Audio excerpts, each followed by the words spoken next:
I seen this post the other day that said, stop judging people on the decisions that they made when you don't know the choices that they had. If that ain't the fucking truth. People be so quick to say what they would and do in a situation, what they would or wouldn't say, how they would and wouldn't move, when at the end of the day, you really don't know how the fuck that you're gonna respond in a situation until you're actually faced with that fucking situation. Cause we know from the outside looking in, shit can look one way.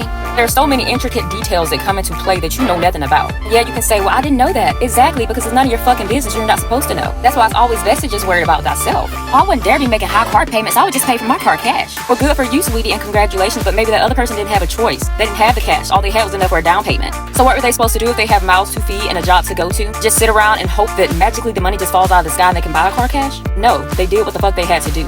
Oh, I wouldn't dare be caught working at that job. Okay, so good for you if you had the option of deciding where you want to work. But in the meantime, maybe that was the only place that was hiring and they still need to make money because they didn't want to sit around and wait on no handouts. So that's just where they at right now. And those are just a few examples. But to make a long story short, let's stop putting our mouths on people's situation, especially if it's in a negative way and you ain't got nothing positive to say.